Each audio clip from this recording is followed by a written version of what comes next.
Assalamualaikum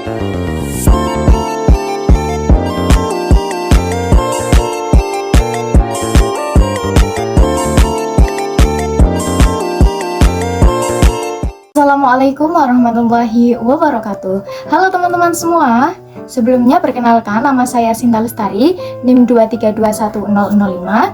Di sini saya dari Prodi PGMI, mata kuliah pendalaman IPA MI atau SD, kelas PGMIP. Nah, di sini saya akan mempraktekkan salah satu praktikum di materi MI atau SD, yaitu mengenai wujud zat dan perubahannya. Nah, adapun tujuan dari praktikum pada hari ini, yaitu yang pertama, nanti peserta didik dapat mengidentifikasikan macam-macam wujud zat yang terjadi dalam kehidupan sehari-hari. Kemudian yang kedua, yaitu peserta didik dapat membuktikan perubahan wujud zat yang terjadi dalam kehidupan sehari-hari melalui percobaan. Oke, di sini saya akan memperkenalkan alat dan bahan yang kita gunakan dalam praktikum hari ini. Yang pertama yaitu kita memiliki air.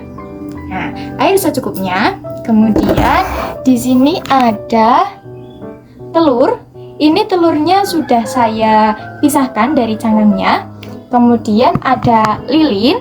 Nah, satu buah lilin saja. Kemudian di sini ada gula pasir. Gula pasir kita gunakan secukupnya saja. Kemudian di sini ada 3 buah sendok. Kemudian di sini ada margarin atau mentega. Nah, nanti saya akan gunakan secukupnya saja ya, teman-teman. Nah, kemudian yang terakhir yaitu ada korek api. Nah, untuk langkah-langkah praktikumnya, mari kita simak video kali ini. Oke, teman-teman sekalian, di sini kita akan mempraktekkan mengenai perubahan wujud zat. Untuk percobaan yang pertama, kita nanti ada perubahan wujud zat menguap. Nah, sebelumnya kita nyalakan apinya terlebih dahulu.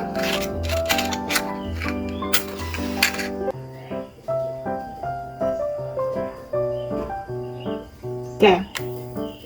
Untuk yang pertama, kita ada proses perebusan air. Kita ambil air secukupnya, kemudian kita panaskan di atas api. Nah, kita lihat apa yang akan terjadi.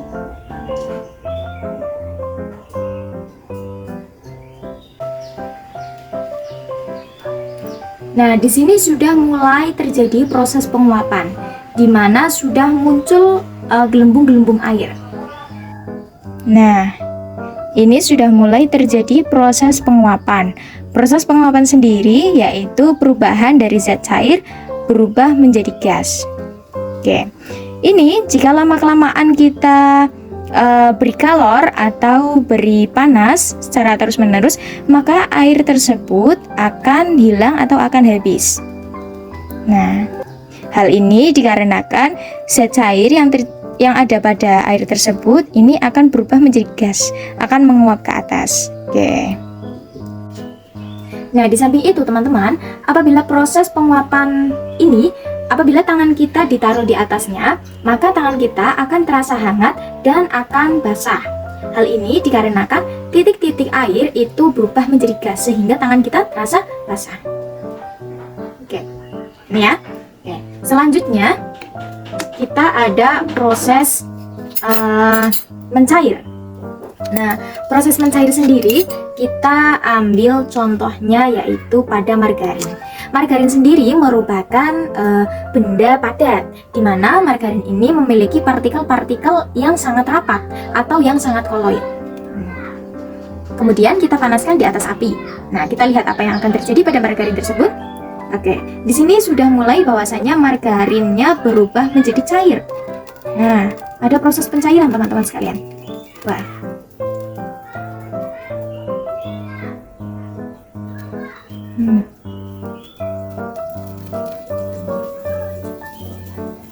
Nah, bisa dilihat ya teman-teman. Ini adalah termasuk proses mencair, di mana benda padat berubah menjadi benda cair. Nah, seperti ini ya. Nih, berubah menjadi cair. Nah, itu yang dinamakan mencair. Tadi yang pertama dinamakan menguap, kemudian yang kedua yaitu mencair.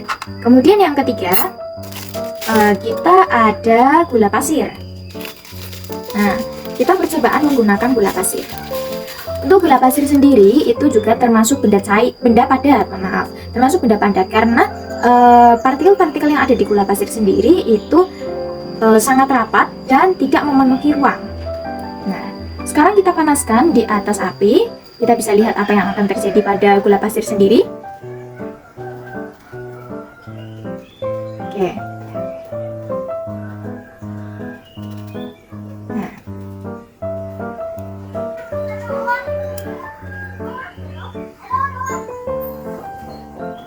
Nah, di sini gula pasir berubah menjadi cair, teman-teman sekalian.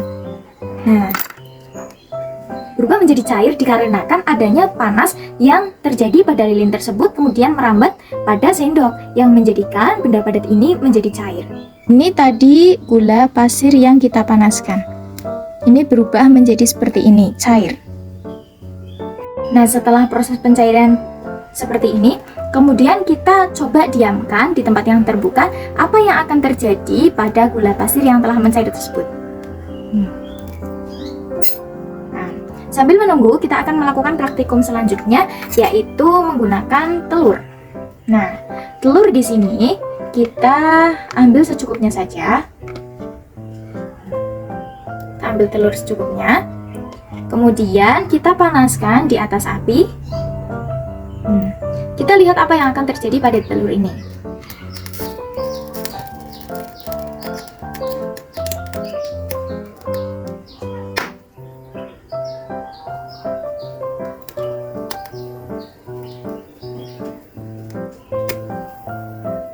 Telur tersebut berubah menjadi padat, teman-teman sekalian.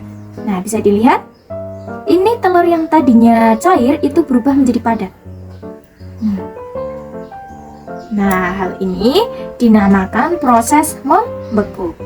Nah, kemudian kita matikan lilinnya terlebih dahulu. Nah, kemudian tadi yang gula pasir telah kita diamkan, kita lihat apa yang akan terjadi. Nah, ini adalah contoh gula pasir yang sudah kita diamkan tadi.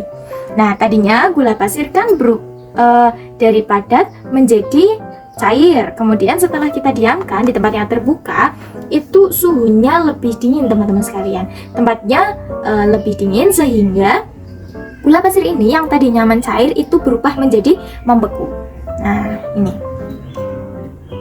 Contoh lain juga biasa kita dapat temui di kulkas. Biasanya kalau dalam pembuatan es batu juga terjadi perubahan zat membeku, di mana membeku sendiri merupakan proses dari cair menjadi padat. Nah, ini berubah menjadi padat kembali, teman-teman.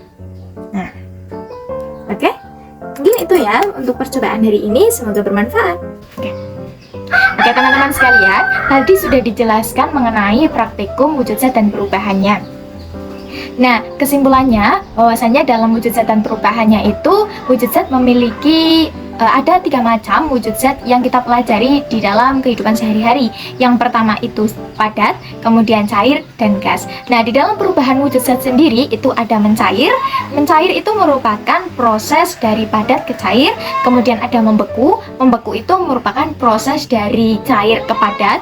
Kemudian ada menguap. Menguap itu merupakan proses dari cair ke gas, seperti tadi yang sudah dicontohkan, yaitu ada proses perebusan air. Kemudian yang keempat yaitu ada mengembun. Sebenarnya mengembun ini bisa teman-teman praktekkan ketika pagi hari itu di atas dedaunan itu pasti ada semacam titik-titik air. Nah, itu merupakan embun air. Itu terjadi karena proses gas berubah menjadi cair.